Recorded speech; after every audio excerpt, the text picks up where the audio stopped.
Chuks was limited today. All right, because he's still in the protocol, so that's part of him getting out of the protocol. He has to practice and then ultimately see how he feels after that. All of those are part of it. If Anthony he's able McFarland knee, DNP. Deontay DNP, obviously. Because you can't even like run around with that thing right now. You got to let that thing chill. All reliable, Larry Ogunjobi with a foot, limited. It consistent, baby. That get off still look Pat good. Fryermuth, chest, limited. You seen the James hit he Daniels, took. ankle, limited. You seen that shot he took. Yeah. I'm happy it wasn't the head. Bro, thank God. Thank God. You're right. Yeah, because that shot to the chest, bro. I was actually standing down there because he was about to do the little halftime thing.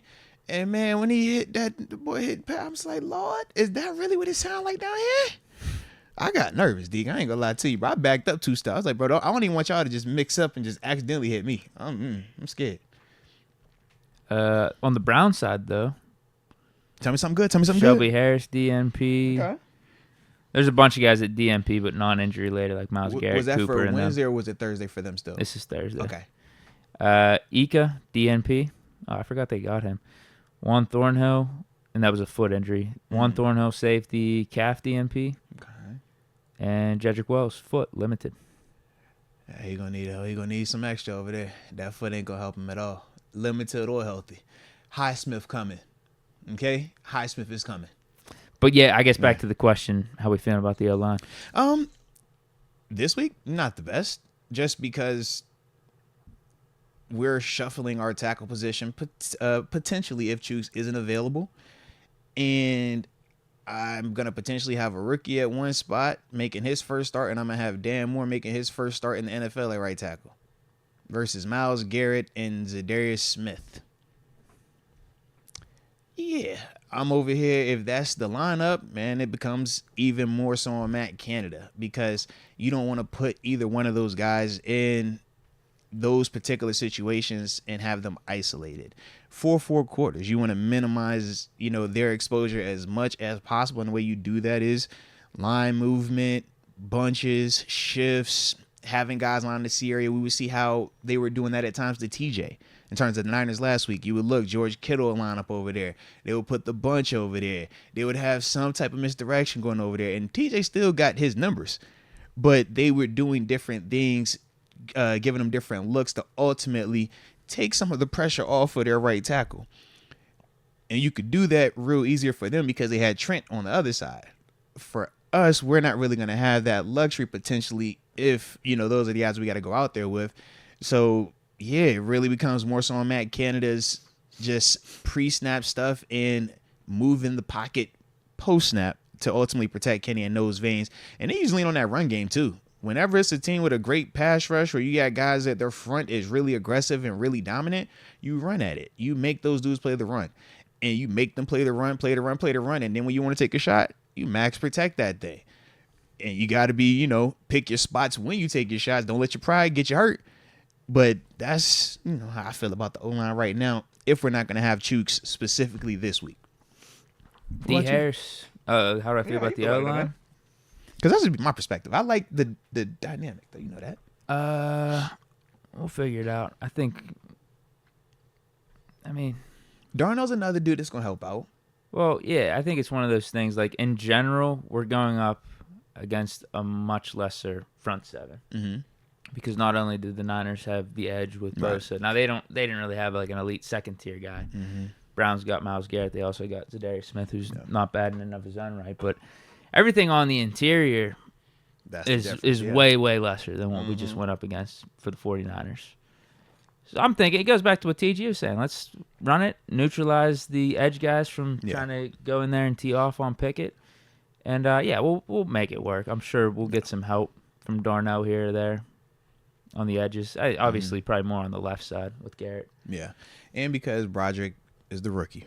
Well, someone said in the chat they tried out Broderick at right tackle. I'm sure they're trying multiple things right now. Because if they felt Broderick was good enough. And Dan Moore is Myles Garrett's kryptonite, so you don't want to mess that up. Well, you want to have the least amount of moving parts. If I can have Broderick come in and play right tackle, only Broderick is the new piece. If Broderick has to play left and Dan has to play right, now I got 2 new pieces. Right. Them 2 new pieces is also a ripple effect, right? Because Broderick now is going to affect Seumalo. So now Seumalo is impacted, you see? So now when you're talking Dan Moore, that's going to affect James Daniels. So now we got just multiple. That's what you don't want. So that's probably why they are trying Broderick at right to see, are you capable of doing this? Because if you could play right and we could bring Darnell Washington over there, Pat Frymouth, do some schematic stuff, pre-snap with alignments to help you. We've seen Dan at least be competent, at least hold his own versus Miles. Now we know Miles is still a heck of a player. He's still going to be productive. But we've seen him hold up, and we know if we can get out on time, he can at least do that. We can take care of you on the front side. Now, if he don't feel comfortable over there, and it's like, yo, we got to play him at left because we got to get the rookie out there, now it's a different combo, you know? Yeah, it probably does make sense for a one-game scenario. Yeah. Because I'm not expecting Chuks to be out longer than this week, right? Yeah. 2 weeks max. Max. Because he's already practicing. So we already know he's not to the, like, it wasn't to the extent of where we've seen some of these dudes was like, yo, they can't even come to the facility. They can't be around light. If he's practicing, that bodes well. I love the fact that you got an extra day with the game being on Monday and not Sunday. So I'm like, I'm still holding out hope that maybe he clears it. That's what I'm hoping on. That's actually the way Chuks got his first start. Because who was it that went out? It was was he playing guard at the time? No, or was he playing he played right tackle. And it was the Broncos game. Who was it? It might have. Wasn't it the Rams game? I thought it was the Broncos. I thought it was versus Vaughn. I thought he had Von Miller first, and then it was J.J. Watt the next year. Might have been. Yeah. But yeah, someone went out. Or maybe it was the same year, but I know Vaughn was early. I thought the first start was against Von Miller. I do remember that one. Okay. And he played well because that was the James Conner and the Xavier Grimble fumbling in the end zone, the 7 pick at the end, like all that was all of that game. Yeah, but that was his first start, but it was at right tackle. Okay. Yeah, but was that the same year as that Rams game? Because I thought that was 18 and we the went Rams to were the Rams 19. game. Yeah, and that's when he had to go against who was it? Unless I'm thinking about someone else. I thought he played that game. He played Vaughn both times. It was Vaughn. No, Vaughn wasn't on the Rams. No, then who was the guy he went against? I think he just got a start and played Maybe good. That's what it was. And he had J.J. Watt. Definitely I feel like the season after because we season after, right? Because we made the joke about he's winning against like all these dudes, and he only goes against like Hall of Famers. Yeah, because the season after was Ben's first year back, right. And that's when he started fans. Yeah, and we played Texans like week 3. Yeah, but that's how he got it. Yeah, he just had to like spot start for a game. Yeah, in 2018, like you said, and also in 2019. So could be the same for Broderick. At least get him some experience here.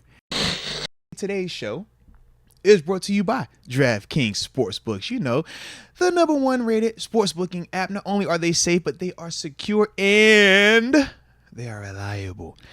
But the beauty is, when we talk about them, we rock with promo codes because we're people for the people. That's what we are. All right. We try to, help y'all, help us, help everybody else out. All right. And the way we do that is this. When you download the app and you go to make that first deposit, right? Because you're going to have a little bit of something in your account so you can get a chance to make some money potentially. When you do that, right, you can put at least a minimum of $5 in. But if you add the promo code MOATS, you will also get an additional $200 in free bets to go out there and use and have a little bit more fun as well, man. It's a pretty dope concept, all right? So that's the promo code. You see it right there. Stop wasting time with it as well. But at the same time, Deke, we all ain't got self-control. Sometimes you or someone you know has a gambling problem. Maybe they need crisis counseling or even referral services. Well, there's a number and a text number for those specifically living in New York to use.